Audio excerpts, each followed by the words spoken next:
کتنے جوان وہ بیٹھے ہوں گے جن کی والدین میں سے کوئی ایک موجود نہیں، کتنے وہ لوگ بھی بیٹھے ہوں گے جن کی والدین میں سے دونوں میں سے کوئی نہیں، کتنے وہ لوگ ہوں گے جن کا دادا بھی موجود ہے، ابا اماں بھی موجود ہے، بڑا خوش نصیب ہے وہ آدمی۔ اگر بڑھاپے کی عمر میں کوئی دونوں میں سے کوئی ایک تمہاری جوانی میں اس کا بڑھاپا مل جائے، تمہاری زندگی میں اس کا بڑھاپا ملے۔ جوانی کا ذکر نہیں، خصوصاً بڑھاپے کا ذکر کیا ہے۔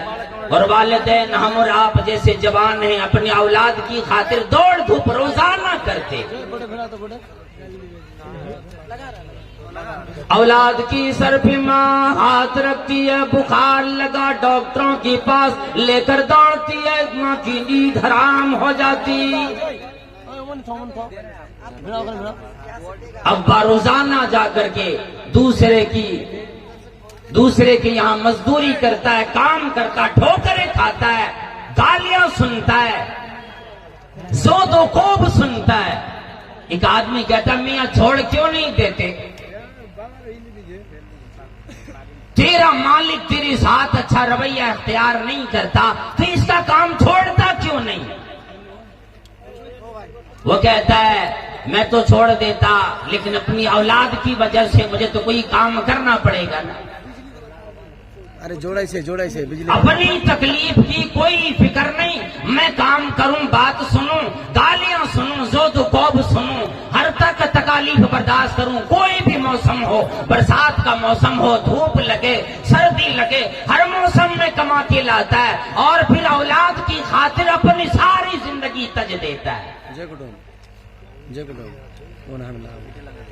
اور پھر بڑھاپے میں اگر پہلے ایک کا ذکر فرمایا پھر زندگی کے بڑھاپے کی عمر کا ذکر فرمایا، وجہ کیا ہے؟ وجہ یہ ہے کہ اگر دونوں والدین میں سے دونوں زندہ ہوں، اگر بیٹا تکلیف دیتا ہے، بہو تکلیف دیتی ہے، آپس میں میاں بیوی دونوں بول کر اور اپنے غم کو ہلکا کر لیتے ہیں۔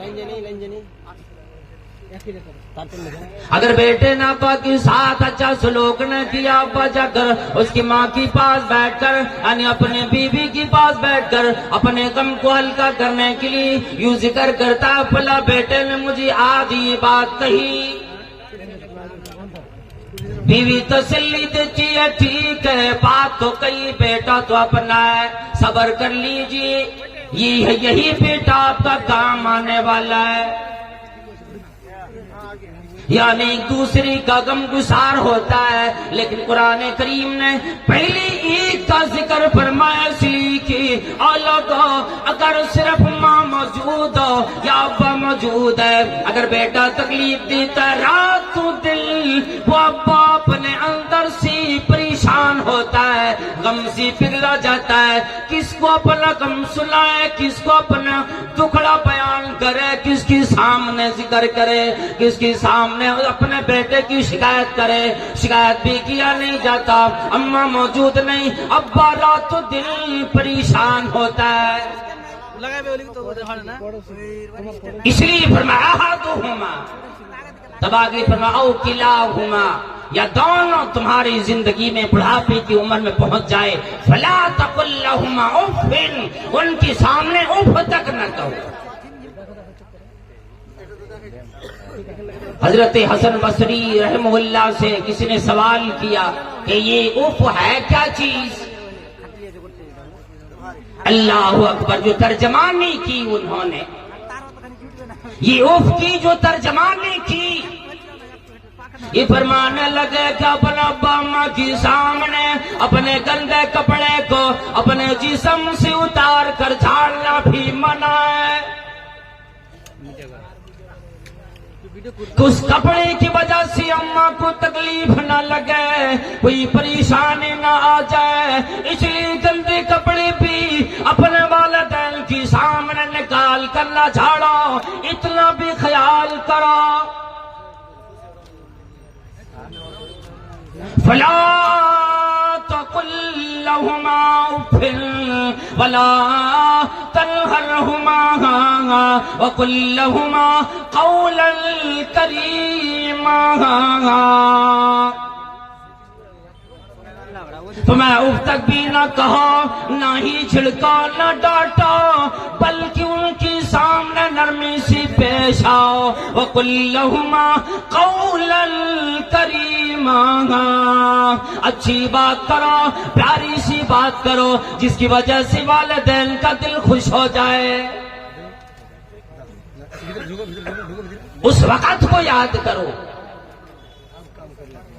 جب ابا بازار جاتا ہے، بھوک لگی ہے اور اولاد نے کوئی خواہش ظاہر کر دی، مزدوری کرنے والا ہو، بازار میں گئے، بھوکے واپس چلے آئے، دن بھر صبح گئے، شام تک کام کیے، بھوکے اپنے گھر لوٹ جاتا ہے۔ آدمی کہتا میں کھاتے کیوں نہیں، کمزوری آ جائے گی، پھر کام کیسے کرو گے؟ اللہ اللہ۔ کسی شاعر نے یوں کہہ دیا ہے کہ برے بازار سے وہ اکثر بھوکے لوٹ آتے ہیں، برے بازار سے وہ اکثر بھوکے لوٹ آتے ہیں، کبھی پیسے نہیں ہوتے، کبھی خواہشیں نہیں ہوتی، اپنے اولاد کی خواہش کی خاطر اپنے خواہشات کو قربان کر جاتا ہے۔ حضرت عبداللہ ابن عمر رضی اللہ تعالیٰ عنہ کے پاس خراسان سے ایک آدمی آیا، ہراسا ہوا، پریشان ہوا آیا، عبداللہ ابن عمر رضی اللہ تعالیٰ عنہ کے سامنے آ کر کہنے لگا، حج کا مہینہ گزر رہا تھا، ذی الحجہ کا مہینہ گزر رہا تھا، حج کے ایام گزر رہے تھے، وہ آ کر کے وہ کہنے لگے، عبداللہ بن عمر میرا ایک بیان تو سنو، میں خراسان سے آیا ہوا ایک آدمی ہوں۔ کہنے لگا کیا وجہ ہے، بتلاؤ کیا بات ہے تیری؟ کہنے لگا یہ مجھے بتلا دو کہ میں نے اپنی ماں کو خراسان سے اپنی پیٹھ پہ لاد کے لایا، میں اپنے اماں کی سواری بنا، کبھی پیٹھ پہ کبھی کاندھی پہ لے کر اپنے اماں کو چلا۔ عبداللہ بن عمر میں خراسان سے چلا، میرے پاس کوئی سواری بھی نہیں، اونٹ بھی نہیں، گھوڑا بھی نہیں، خچر بھی نہیں، گدا بھی نہیں، کوئی چیز میرے پاس موجود نہیں۔ عبداللہ بن عمر میں نے اپنی ماں کو پیدل اپنے کندھے پہ لے کر حج کے ایام میں لے کر آئے، ذی الحجہ کا مہینہ آیا، میں نے اپنے کندھی پہ رکھ کر طواف کرائے، میں نے حجر اسود کا بوسہ دلایا، میں نے صفا مروہ کی سعی کرائے، میں نے اپنے اماں کو لے کر کبھی مینا میں کبھی مزدلفہ میں دوڑے، کبھی خانہ کعبہ کے پاس آئے۔ اس طرح سے میں نے اپنی ماں کی تمام حج کی مناسک اپنے کاندھے پہ رکھ کر اپنے پیٹھ پہ رکھا، میں نے اپنی ماں کو اپنے سواری، میں اپنا خود کو سوار بن کر اپنی ماں کو لے کے چلتا رہا۔ مجھے بتلا دے کیا میں نے اپنی ماں کا حق ادا کر دیا؟ سوال کیسا دیا؟ کاندھے پہ لے کر آیا۔ آج ماں کو فالج ہو جائے، ابا کو فالج ہو جائے، اللہ نہ کرے کسی کو ایسا ہو، ایسی مصیبت آئے، ہم اور آپ سے ایک دن اٹھایا نہیں جاتا۔ کس تکلیف میں تڑپتا پانی پانی پانی، کوئی پانی دینے والا نہیں، تکلیفوں کو سننے والا نہیں۔ ماں بوڑھی ہو گئی، بستروں پہ تڑپتی ہے، بیٹا بہو کی ساتھ آرام سے گھوما پھرا کرتا ہے۔ یہ ماڈرن دور آ گیا، کون کرے، کون اس کا خیال رکھے؟ حیرت تو اس وقت ہوتی ہے جب والدین نے بڑے قد و کاوش سے، بڑی خواہشات سے اپنی اولاد کو ایک بڑے عہدے پہ لے آتا ہے، IPS بنائے، IAS بنا دیے، لیکچرر بنا دیے، بڑے سے بڑے ڈاکٹر بنا دیے، پھر ابا اماں کے بارے میں کہنے میں وہ آر محسوس کرتا ہے، میں اتنا بڑا ڈاکٹر، میں اتنا بڑا آفیسر، اتنا بڑا پدادھیکاری، میں اپنے لوگوں سے، ساتھیوں سے بیان کیسے کروں؟ یہ بوڑھی عورت میری ماں ہے۔ انسانوں کو یہ پتا ہونا چاہیے کہ ہمارے وجود، ہماری جو تمام چیزوں میں جو ارتقائی ہے، جو بلندی ملی، تمام چیزیں یہ والدین کی دین ہے۔ عبداللہ ابن عمر رضی اللہ تعالیٰ عنہ کہنے لگے، خراسان سے آنے والے آدمی تو بڑا خوش ہے کہ میں نے اپنی ماں کو اپنے کاندھے پہ، اپنی پیٹھ پہ لے کر حج کی مناسک ادا کر دیے، میرا حق شاید ادا ہو گیا۔ میری بات سنو، میرا جواب سنو، قرآن و حدیث کے مطابق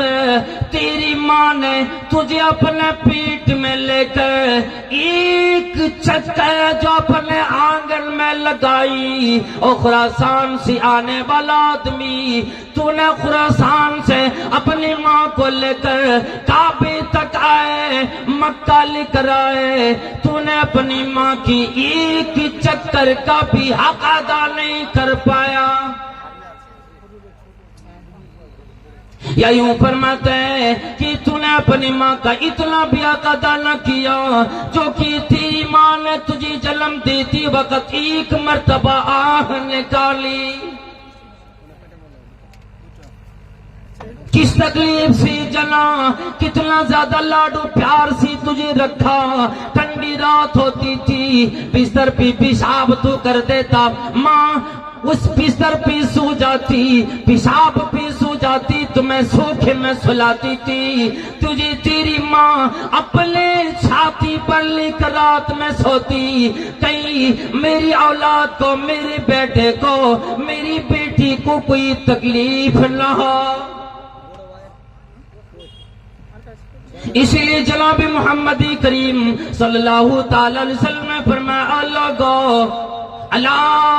انبئکم باکبر الکبائر ثلاث، لوگو میں کیا تمہیں کبیرہ گناہ بتلاؤں جو کہ 3 ہیں تو کئی، جو میں ابھی 3 بتلاؤں، اور وہ 3 کیا کیا بتلائے؟ الاشراک باللہ وعقوق الوالدین، اللہ کے ساتھ کسی کو شریک کرنا اور اپنے والدین کی نافرمانی کرنا۔ ضروری اعلان کہ کمیٹی کی طرف سے جو ہوٹل بنایا گیا ہے اس میں کھانا موجود ہے، 80 روپیہ تھا، 20 روپیہ گھٹا کر کے 60 روپیہ پیٹ بھر کیا گیا ہے، تو آپ لوگ کھانا کھا کے جائیے، 60 روپیہ کوئی زیادہ نہیں ہے، مطلب صحیح میں دان جاتا ہے آپ کا، وہ چونکہ جلسہ کا ہوٹل ہے، برباد نہ کر کے آپ لوگ کھا کر کے جائیے گا 60 روپیہ۔ فرمایا وہ 3 ہے، کون؟ اللہ کے ساتھ کسی کو شریک کرنا، غیر اللہ کو پکارنا، وعقوق الوالدین، والدین کی، ماں باپ کی نافرمانی کرنا، اس کی باتوں کو نہ ماننا۔ ایک صحابی آئے اور نبی کریم صلی اللہ تعالی علیہ وسلم سے فرمانے لگے کہ مجھے آپ اجازت دیں کہ میں جہاد میں جاؤں، ابتغی بہا وجہ اللہ، میں اللہ تبارک و تعالی کی رضامندی چاہتا ہوں، اور ابتغی بہا اجر اللہ، میں اللہ کا اجر چاہتا ہوں۔